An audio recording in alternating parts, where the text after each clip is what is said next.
Good morning, good afternoon, good evening to all of you, wherever you may be joining us from today.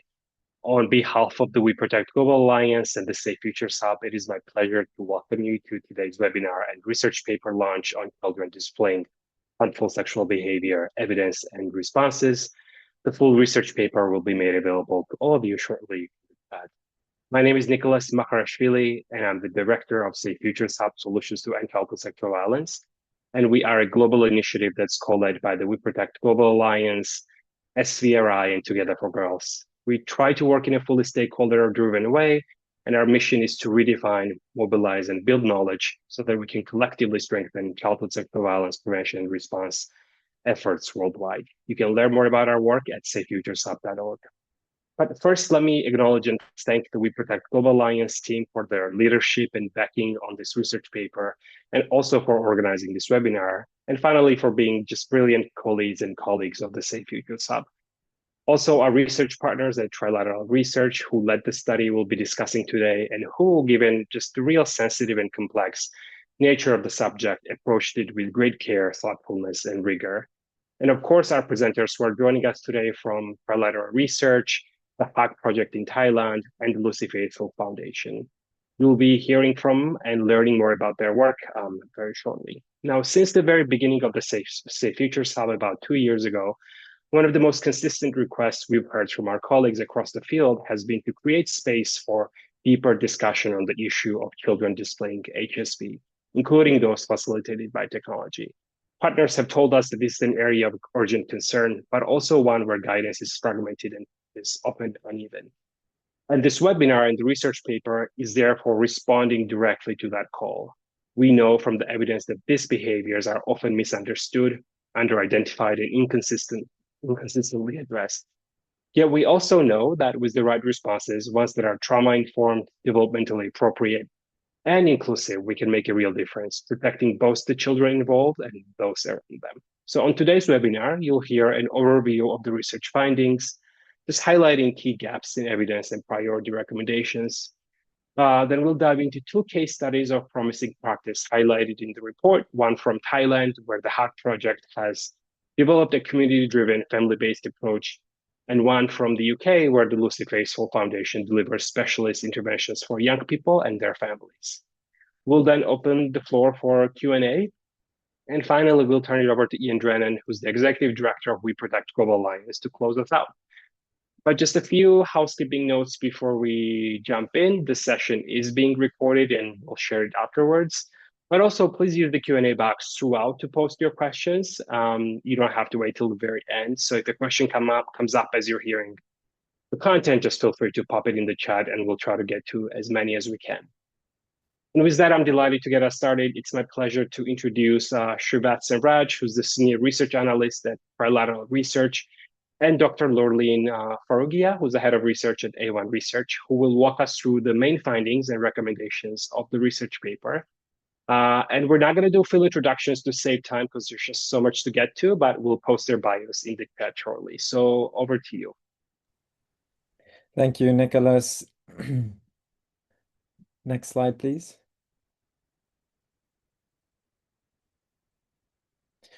Thank you, Nicholas. Good morning, good afternoon, and good evening, as you said, to everyone joining us from around the world.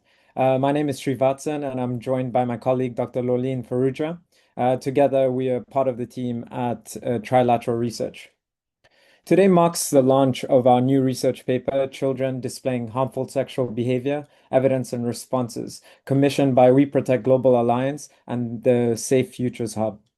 But we don't just want to present a document today. We want to bring this evidence to life and continue the conversation with all of you. Because what this research revealed is not just statistics or isolated stories. It's a picture of systems struggling, practitioners doing their best in impossible circumstances, and children being failed. But it's also a story of hope and a clear evidence-based path forward if we choose to act together. Next slide, please. So before we talk about responses, we need to be clear about the language we're using. We know that children's sexual behaviors exist on a spectrum. At one end, we see what's often called problematic sexual behaviors, or PSB, And this can arise from curiosity, confusion, unmet developmental needs. Often it lacks the intent to cause harm. And on the other end is harmful sexual behavior, or HSP, behaviors that are abusive, exploitative, and coercive, and have the potential for significant harm. As as many of you know from practice, the line between these behaviors are often blurred. A child may be both harmed and harming at the same time. Age, power dynamics, consent, all of these factors shape how we interpret what's happening. This matters because our response has to be proportionate. We need to avoid two traps: over-criminalizing normal curiosity and underreacting when genuine harm occurs. One of the challenges, as our research highlights, is a lack of a singly global agreed definition of HSB. What counts as harmful in one country may be seen very differently in another, which makes coordinated responses extremely difficult. That's why today our focus is on the harmful end of the spectrum. But it's also important to note that when we respond to problematic behaviors with guidance and support, we can often prevent them from escalating into harm. Next slide, please. One of the clearest findings from our work is that global responses are fragmented, reactive, and inconsistent. And this next point will sadly come as no surprise to many of you working in child health and protection. Prevention is critically underfunded. As I'm sure you've all experienced, resources are consistently pulled towards crisis response, leaving prevention as an afterthought. This creates a system of silos. We spoke to practitioners who described how education, health, and justice sectors often operate in parallel worlds and not in partnership. And this leads to a deep disconnect. Our interviews confirmed what the literature shows. While the evidence base calls for the nuanced, trauma-informed responses, systems too often default to simplistic and punitive measures. And even where services exist, certain groups such as neurodiverse children, LGBTQ plus youth, and cases of sibling sexual abuse are consistently overlooked. And what this means is that children are falling through the cracks. Next slide, please. We are taking one example where the data exists. To underline the urgency of this, for example, in England, harmful sexual behavior is a factor in about 40% of child protection referrals. This tells us this is not a marginal issue. It is central to the day-to-day reality of child safeguarding. And yet, even in a high resource setting like England, services are fragmented. In some lower income countries, as our report highlights, the data is often completely absent, and services are minimal or non-existent. And the absence of data in low and middle income countries doesn't mean the issue isn't present, as you know. It means it's hidden. It's important to stress that this doesn't mean progress isn't being made. There are powerful examples of innovation and leadership coming from lower income contexts. Later today, you'll hear from Boom Mosby about the vital work of the Hug Project in Thailand. A reminder that solutions are not confined to high-income countries and that global learning must flow in both directions.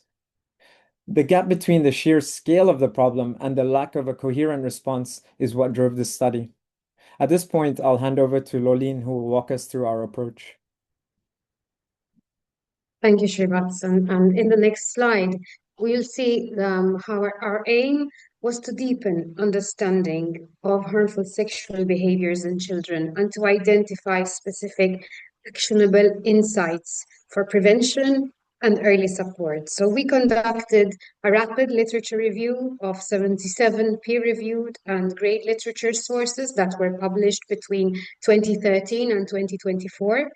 We focused on relevance to children below the age of 18 and thematic relevance to definitions of harmful sexual behaviors, drivers, intervention models, and gaps. We explicitly excluded those studies with an adult-focused orientation or those with an approach-focused systems of punishment and incarceration because we wanted to look at those approaches that are more child-friendly and preventive. Together with this rapid review, we also conducted 9 in-depth interviews with 14 global experts from across the child protection ecosystem in the global context, but also specifically in Europe, Southeast Asia, Africa, and North and South America. The experts are involved in different areas, amongst which, as you can see in the slide, frontline service delivery, online safety and helplines, survivor advocacy and policy, and psychology. So this approach provided us with evidence based on those existing practices that are already working, other practices that might not be entirely suitable, and where the opportunities for change and development exist. I'll now pass on to Srivatsan to continue guiding us through the key findings. Thanks, Lolene. What emerged from all of this evidence was a clear and powerful conclusion. The current paradigm is not working. The so what of our research is that incremental changes are not enough. We need a fundamental strategic shift in our entire philosophy. What does this mean in practice? It means moving from a reactive to a proactive model. It's the difference between parking an ambulance at the bottom of a cliff versus building a fence at the top. It means moving from siloed services to coordinated ecosystems.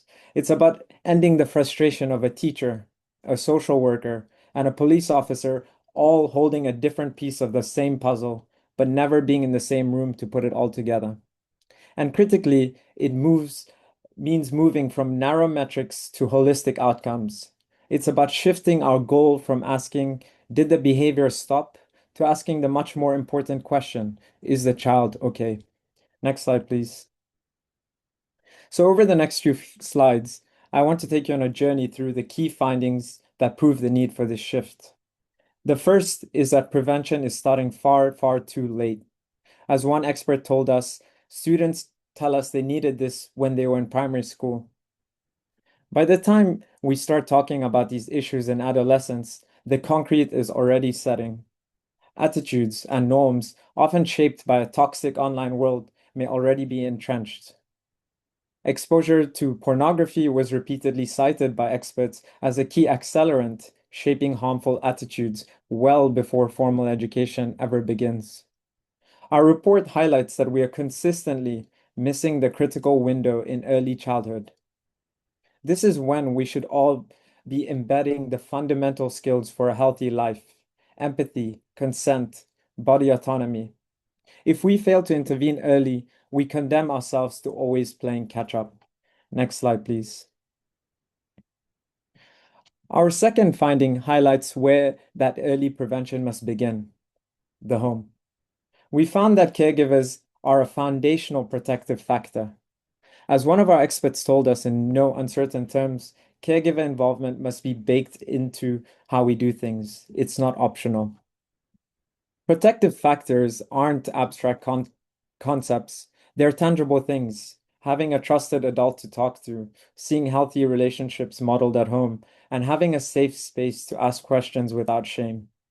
Caregivers are both the front line of prevention and in some cases a key driver of risk. Here lies the complexity. The very place that should be the strongest protector, the home, can also be the source of deepest harm. Adverse childhood experiences, or ACEs, are one of the strongest predictors of harmful behavior. Many of the children we're talking about have themselves been victims. This tells us prevention cannot be simplistic. It has to mean supporting caregivers to create safe and nurturing environments, while also recognizing when those same environments are harmful. Next slide, please. Our third finding takes us from the home into the digital world. This isn't just a challenge for children, it's a reality for all of us. We are all navigating a new age where our social lives exist in a blended reality, partly offline, partly online, where the lines are completely blurred. For children, this is the only reality they've ever known, and it means our prevention models are dangerously out of date. The old model of stranger danger is obsolete when young people form deep, trusting relationships online through gaming or shared interest. To them, these are not strangers. But that's exactly where grooming happens. And the risks are often built into the platforms itself. When we say harm by design, we mean things like anonymous chats, live streaming, and algorithmic feeds that can push children towards increasingly extreme or sexualized material. These are just not misused tools, they're environments that create risk by default. Our prevention efforts have not kept pace with this new reality. Next slide, please. And our final key finding challenges the very way we measure success. In many systems, the dominant measure is still recidivism, whether a child repeats a harmful behavior after an intervention. But this brings us to a profound complexity. How do we actually measure success when dealing with such a sensitive issue? Simplistic methods like a survey straight after a training session are completely inadequate. They don't tell us about the lasting, real change. Take, for example, a 20-year UK study by Hackett and colleagues. It followed children who have been referred for displaying harmful sexual behaviors, not just to see if they sexually reoffend, but to track their wider life outcomes, things like education, employment, relationships, and well-being. While only 6% went on to sexually reoffend, only 26% were judged to have successful overall life outcomes. In other words, even when the behavior did not repeat, many of these children continued to struggle in other parts of their lives. That's why our research points to the need for more ethically grounded indicators of success. Instead of asking only, did the behavior stop? We need to ask, are children more willing to seek help? Is the language about relationships changing? Do they feel safer and better supported? Ultimately, stopping the behavior is not enough. A truly successful intervention helps children build the foundations for a healthy, stable life, their well-being, their capacity to form positive relationships, and their confidence to seek support when they need it. And for funders and policymakers, this means investing in longitudinal participatory evaluation, not just short-term metrics. And this brings us to a framework for turning these findings into action. For this, I'll hand it back to Lolene.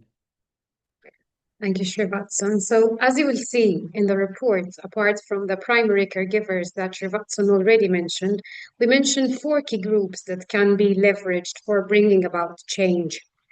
But before we delve into them, you can see that at the center of all of this lies child participation.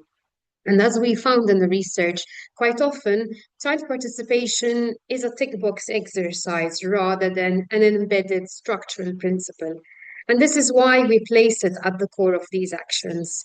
And when we speak of participation, child participation, we're referring to children and young people having meaningful influence over the design, the tone, and the delivery of service.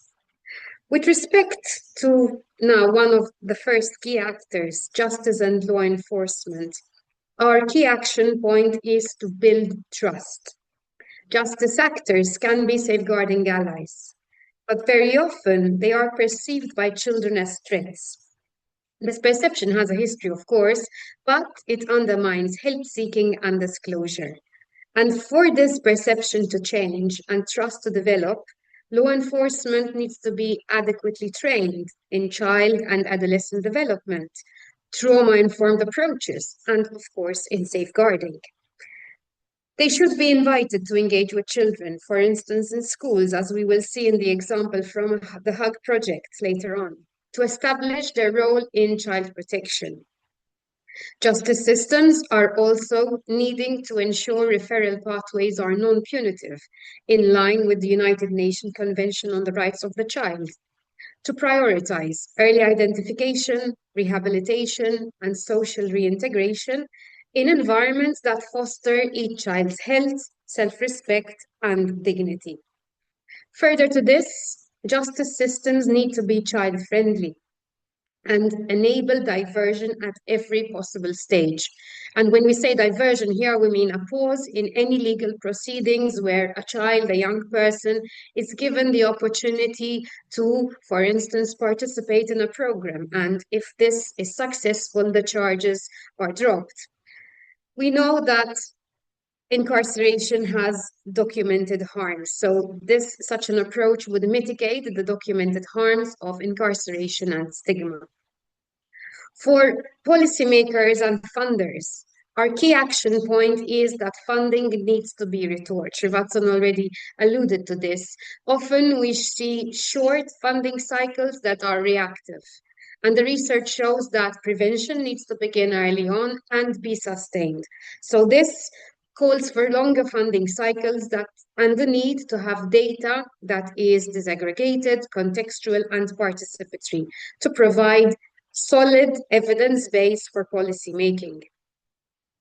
In the case of service provider and schools, they need to be a safety net for children and young people to support the development of resilience and for children to know that they have secure places to turn to when things go wrong. It's impossible to eliminate risk completely, and for this purpose, children need to be equipped with the tools to recognize risk, to seek support, and to navigate consequences. As we mentioned in the report, the key to this is not avoidance of risk, but having prevention tools aimed at recognizing when something is or feels wrong and repair, or what to do after a mistake.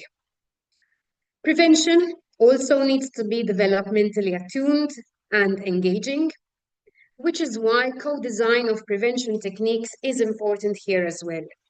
And of course, it needs to be grounded in lived experiences, as it is shown that children engage more with materials that they can relate to.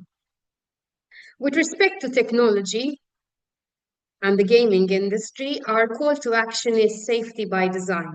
Perhaps this might sound like a broken record for those of us who have been in the field for a while, but more than ever, we need safety to be embedded in the design of technologies used by children and young people, especially since often these are not designed with children in mind. We encourage platforms to adopt harm reduction tools that engage users before harm escalates. These can be simple things like the use of pre-written messages that intercept child sexual abuse material, restrictions on private messaging for underage accounts, and even AI-driven interventions that can detect grooming in real time. You will see in the report that we also mention regular safety audits to mitigate risks and internal accountability frameworks. And once again, a recommendation that we keep emphasizing is the need for children to be involved in co-designing the safety features.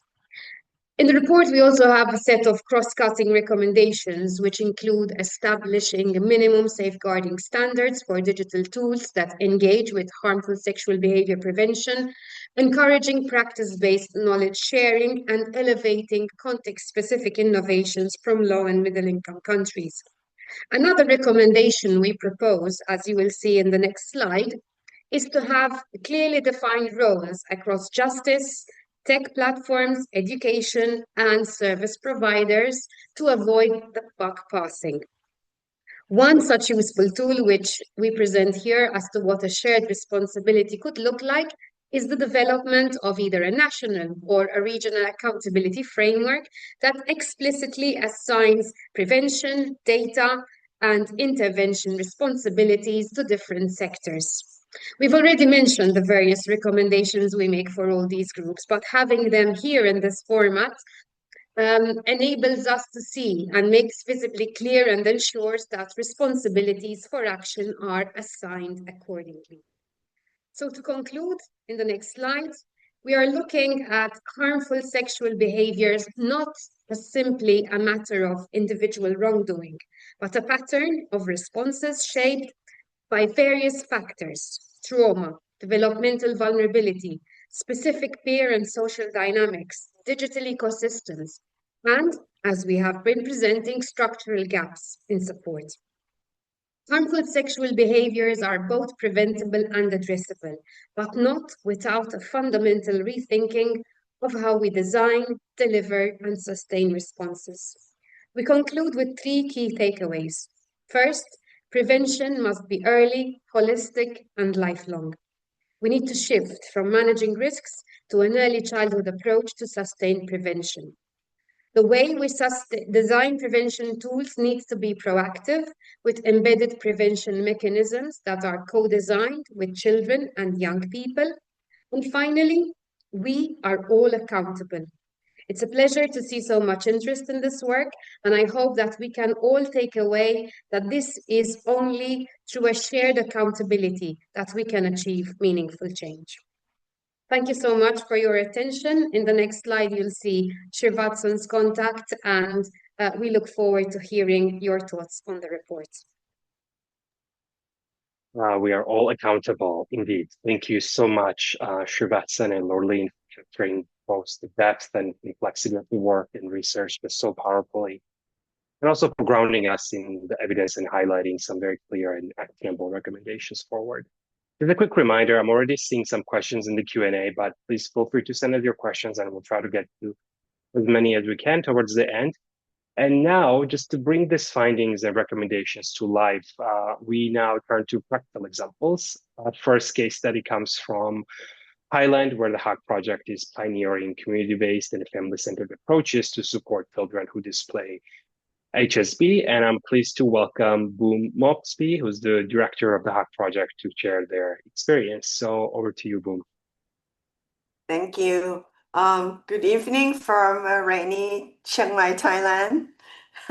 Okay, next slide, please. So I'm gonna share about our experience taking, from research to practice and how important is, like practice, the research on the global scale actually, really fits with what we're doing, what we focus on. A little bit about the HUB project. Our goal is to prevent, protect, restore, and provide resource for children who are trafficked and abused, and also a resource for law enforcement and practitioners. So any information and media I refer to, you can go to HUB Project website and download all the media there. Okay, next. Next slide. Yeah. So for prevention, as for this year, our team has trained over 4,500 students and teachers, and also we work with over 399, I think now over 500 already, for police and prosecutors and NGOs workers. Next. So for HUB project, as you know, our team work hand in hand with law enforcement, prosecutors, social workers, family and children themselves in handling cases related to online child sexual abuse, include when it involves young people sharing self-generated sexual content. Next slide, please. For the case example, this year we had 3 girls in the northeastern region share photos and video nude online with their boyfriends. After the breakups, I'm talking about the children aged between 14 to 16 years old. After the breakup, their boyfriends circulated the photos and video among their friends at school. At first, he sent to about 6 to 8 friends, and within 48 hours, the whole school saw their photos and videos. Next slide, please. And in response to the WeProtect, the what Sivasan and Laureen just talked about, the HUB project, we also just launched the LEAG project on the national scale. Next, please. So the LEAG gave us a unique opportunity to unpack the root cause of these phenomena, including develop a better understanding of contexts in which this issue of children, for us, we focus on the self-generated nude among children and youth. Next slide. So we collected data from 1,916 young people from 18 schools and interviewed 20 key informants. Next slides. And the majority of young people, said that technology makes it too easy to share nudes without considering the consequences. And 26% of young people believe it's acceptable to share nudes if both parties consent. Next. And reason, the majority for sharing nudes is to gain more likes and followers at 48%, and 45% to earn money, gifts, or credits. These put them into risk and harm that could pose to them. But not all sharing nudes can be risky from their perspective as well. So we don't want to put this as a blame or shame of any children. Next slides, please. So for our key finding, that's how we develop our prevention program. As we've seen that young people aren't waiting for adults to protect them. Most are teaching themselves about online safety. Like kids nowadays may go to YouTube and say where they would learn. And also it resonates with, this current study, key findings that prevention starts too late and it fails to resonate with children. And also, as we see that not all sharing of intimate content is the same. So we have cases when kids share their intimate photos, but has never been distributed and stay safe. Okay, next. Now when it comes to our practice, next slide, please. As we see the key, I put in red, say, no more fear-based campaign. And also the kids need practical tools, and parents and teachers who listen, not punish. As Siwasan said earlier, they need the adult who will provide trust and not shame. And also similar findings that the safe, shame-free spaces to talk about relationship, pressure, and consent both online and offline. Next slide, please. As in this, that's why our prevention program is different. Whenever we do the prevention program, the police and law enforcement always go to the school with us, and police are one of the key trainers. Now they dress as a superhero, as you can see. Next slide, please. And also we should listen to youth. And the reason is why our first 5 years, we failed to listen to the youth. Here's an example. We went to school and we teach the kids about safe touch, unsafe touch, and confusing touch. Usually we teach them, this part of the body is safe to touch. This part of the body is not safe to touch. But often the offender use confusing touch and grooming to make the child feel good. Even online grooming, they focus on making the child feel good and trust them. Okay, next slide. So what happened when we help the kids say, this is confusing touch. If anyone confusing touch you, say no out loud. What we failed back then was we failed to understand the culture. I was, trained maybe more on the Western mind.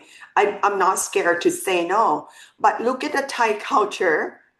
The kids said they are scared to say no out loud, especially Thai kids. No, and that's when the abuse happen. And when they don't know how to say no, it's so embedded in the brain that we cannot say no to the adult or anyone in senior. And that also put children at risk. That's why when we listen to one youth, the girl said she almost get abused. But we also study how many of our clients who got away and be safe. And one girl said she did not say no to when her teacher was about to molest her, but This is from our chat text together. She shared with me that when he started touching me confusingly, I told the teacher, said, teacher, I apologize for my language. This is what she said. It's a real story. She said, I need to SHIT. And then she jumped out and got away. So she did not say no directly, but she know how to get herself out of the situation. So that's why we give them the 3 magic words: no, go, tell. No. Now what we teach them, not to say no, but find a safe phrase to say no. Okay, next slide, please.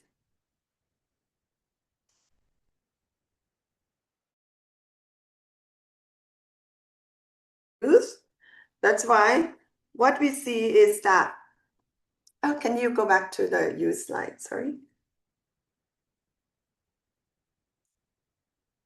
And also, even when they say no, it's not just embed in the kids when they think on culturally, even the adults on cultural.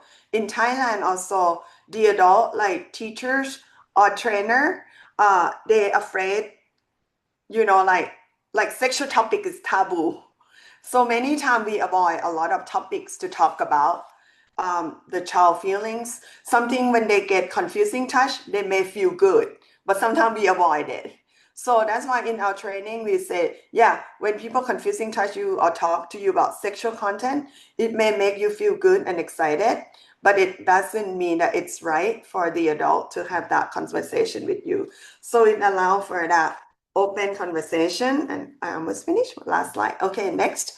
And also, when we conduct youth consultation, when we listen to the youth, we found some shocking information. One boy shared with us, he's 15 years old. He said he played this game. I won't say the name of the game. And as you see, the game actually allow the player to rent sex worker, and you can do anything like drive them, hit them in the car, have sex with them. And that's how scary it is for game nowadays, like, the research. That's why, we're trying to find ways in our prevention program to talk about this. And last slide. Again, like for this, we cannot make assumption, and we have to work together. That's why law enforcement in Thailand, we like to threat kids, like if you don't eat your food, the police will arrest you. So that's why it's so important for the law enforcement to be child friendly, because we grew up in the Thai culture where there's a lot of threat on the police. And, that's why many kids don't ask for help. So I want to end with this, with beautiful photo of the police at our training playing music for the children.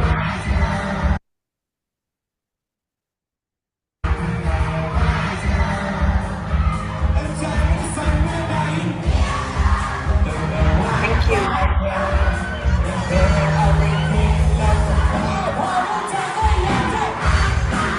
Those are police band, as you see.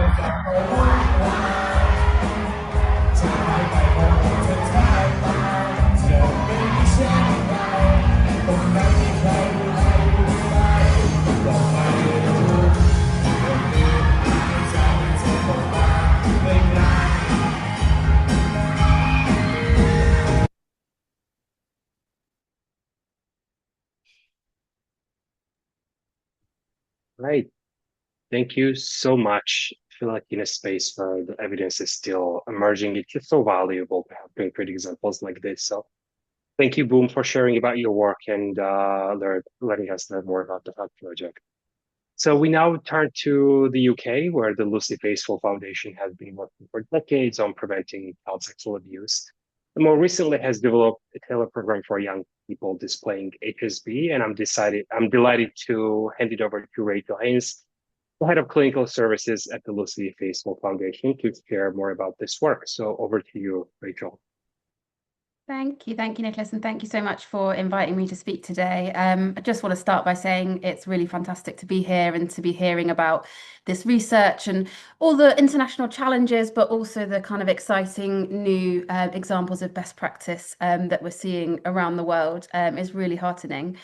I was asked to share today a little bit about our SURE website for young people. So I'm just going to give you a brief outline of who we are and what we do, and then I will tell you more about our young people's website and what we've been seeing really since we launched. Could I have the next slide, please? Thank you.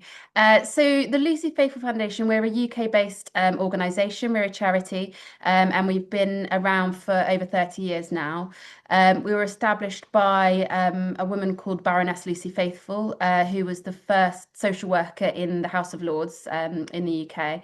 And her sort of pioneering vision at the time was that in order to end child sexual abuse, we need to work with everybody who is affected by and involved in child sexual abuse.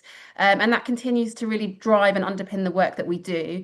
And although that's quite a challenging concept, we feel it's really important that, you know, we're working with everybody who has the ability to end child sexual abuse.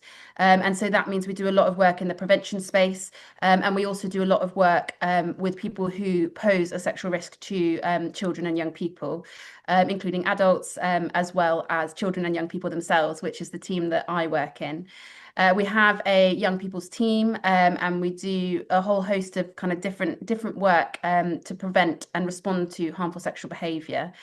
But as I said, I wanted to talk to you today about our SURE website, which is our resource for teenagers who are worried about their own or somebody else's harmful sexual thoughts or behaviour. So a little bit of background then. We started to see between around 2021 and 2022 a real increase in the number of contacts that we were getting to our adult services and our adult helpline around concerns about harmful sexual behaviour by under 18s. And that included contacts from under 18s themselves, as well as professionals working with under 18s and parents and carers. So we set out to kind of understand a little bit about what might be going on, what might be driving these concerns, but also what we could offer, what we could do in this space to provide a more comprehensive service and support for young people. Could I have the next slide, please? Thank you. So we conducted some research with young people. And just to say, I was really heartened to hear in the report about how central youth participation and meaningful youth engagement is to the recommendations, because that's certainly something that's been really, really important to us throughout the whole SURE project. Right out from the beginning, starting with conducting focus groups, surveys, and conversations with young people, their parents and carers as well. What they told us was that they actually expect to see sexual material online and expect to be exposed to sexual behaviour, but that they're not okay with it. They don't want to have those experiences, but that there are a lot of really high barriers to support for young people, including that fear of being judged and what the potential consequences might be, and also just not necessarily knowing where to go for support. Young people told us they wanted a safe space where they could learn about sex and relationships. They wanted something they could trust, and they wanted it to be confidential and non-judgmental. Next slide, please. So we took all of this research and we took what we heard from young people and their parents and carers, and we put it into the development of our young people's website, SURE. And you can see a screen grab there of the mobile version of the site, which we launched in June 2023. We have a whole host of information and advice pages on the website with clear and upfront information. And then we also have an anonymous chat and email service where young people can come speak to us without fear of the consequence, and we'll provide them with support, information and advice. That's a really important part, because we're not just providing a listening service, we're really trying to support young people to think about the steps that they can take to increase safety for themselves and for other people. So giving them actionable and empowering advice. Next slide, please. So just a little bit then about what we're seeing really and how people are engaging with the service. So this is just under 2 years worth of data. So from that July launch in 2023 to June of this year, we'd had just over 62,500 people visit the site. And just over 250,000 views, which means kind of individual page views across the site. So that's a really, really encouraging start to the service.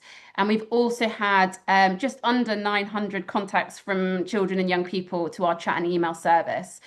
You'll see there that the chat service tends to be busier, although we have seen a real increase in the email service because it's available outside of our chat opening time, so young people can kind of dip in and use it whenever they want. And also you'll see that we really encourage return engagement. So for us, we want to build a relationship with the young people that we're supporting. You know, we know that we can have impact in a single chat, but the more we're able to continue chatting to young people and continue supporting them, the more we can help them to think about their situation and how they can move things forward. Next slide, please.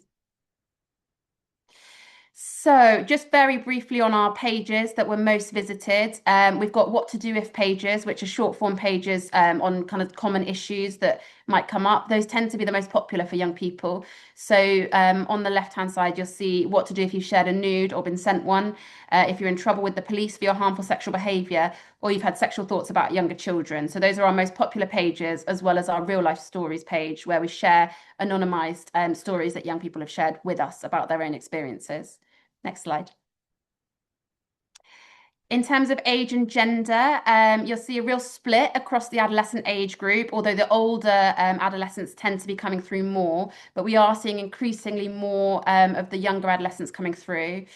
We have a larger proportion of boys using the service, which is really positive for us because we know that you know, the majority of harmful sexual behaviour, as per the research, is engaged in by boys, but not exclusively. And we do see an increasing number of girls using the service as well.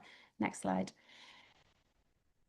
And then in terms of what they're talking to us about, so apologies, this is quite small on your screen, but the left-hand column, the first one there, is under 18 who have accessed indecent images of children. So the majority, our largest kind of category or group of young people are young people who have engaged in illegal online behaviour, or young adults as well, so the kind of 18 to 21 age group. And then closely followed, we have young people coming through to talk to us about worries about their harmful sexual thoughts. They may not have acted on those, but they're concerned about the thoughts and the way that they're feeling. I should say that the majority of our young people, between 60 to 75%, have not spoken to any other professional about their behaviour or their concern.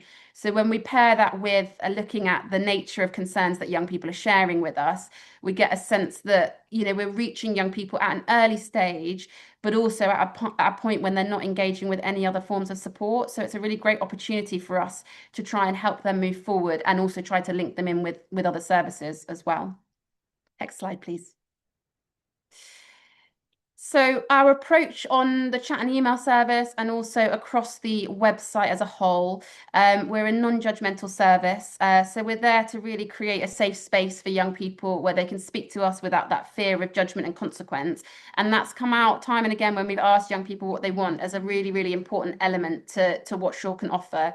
We're trauma informed, and as I said before, we're action oriented as well. So we're really trying to encourage young people to think about the power that they have in what are really incredibly complex and difficult situations, and how they can take steps to improve their own safety. Next slide, please. And very briefly, because I know time is against us, I just wanted to outline an upcoming service that we're working on at the moment.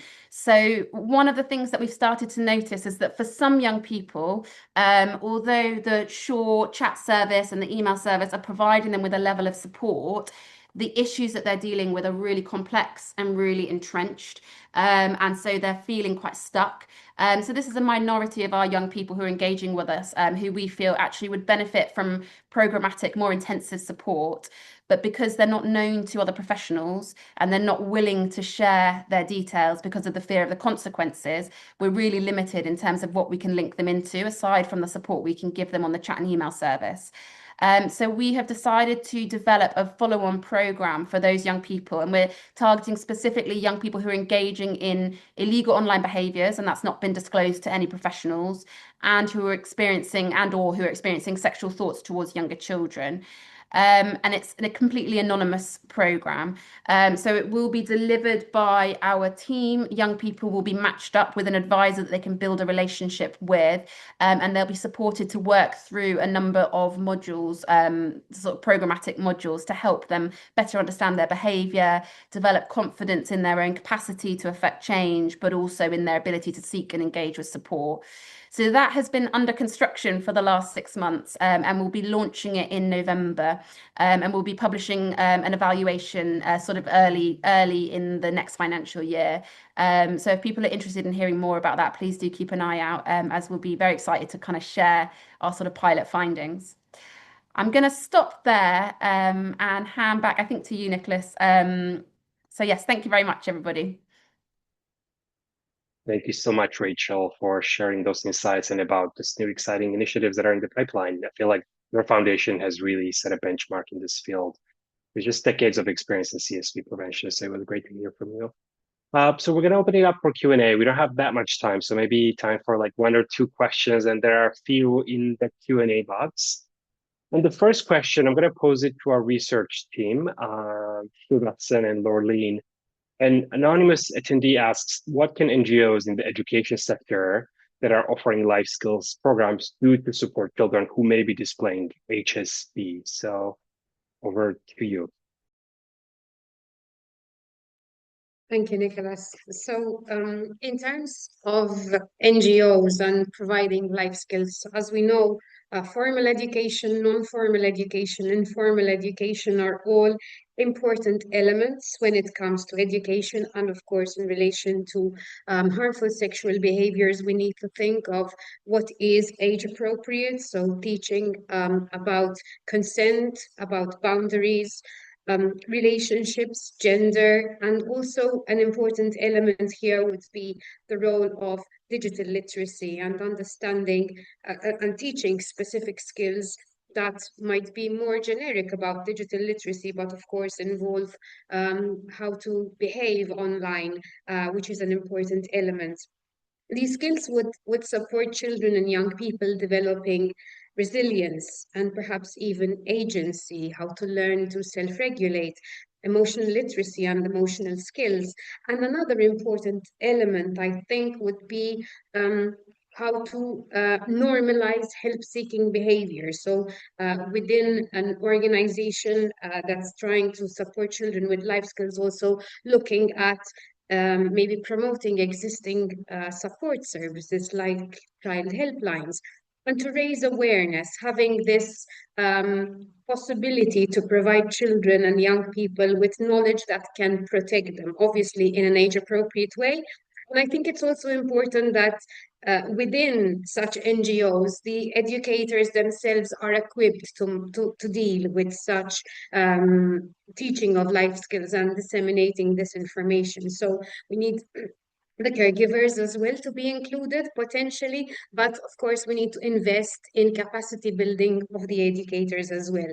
Of course, having child safeguarding policies to ensure that all this is carried out within a framework that supports and the well-being and safety of children and young people. I don't know if Srivatsan, you want to add anything to this. Thank you. I think I just wanted to add one thing. At the end of the day, we are dealing with children. Children aren't, adults, and they tend to be risk oriented, and because they don't know. But that's a normal thing that we need to accept.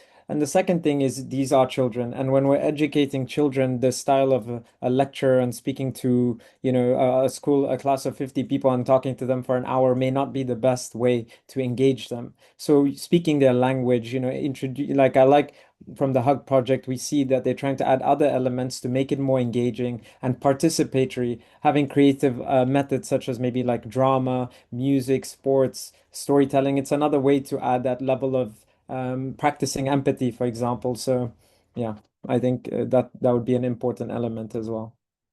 Great. Yeah. Thank you both. And maybe time for just one more question. I'm going to direct this to you, Rachel, if you don't mind. Another Rachel asks about a really sensitive issue, children accessing illegal images of other children. What do we know about how criminalization affects them, especially in terms of trauma, mental health, or sexual development? And how are such cases usually managed? Are they treated as safeguarding concerns, or are children formally charged? So over to you, Rachel. Thank you. Yeah, really, really important question. I think, we wouldn't advocate for the criminalization of children and young people. At the same time, we want to equip our young people to understand the harm that behaviors can have, and how sort of indecent images of children can and do cause extreme harm. In terms of the responses, I think it is fair to say that it's quite diverse and probably patchy globally, but also here in the UK as well. I think there is a growing recognition and understanding that education and supporting young people to understand harms, to understand what is okay and isn't okay, and what is safe and unsafe behaviour is the best approach. But I think, we do still have a long way to go.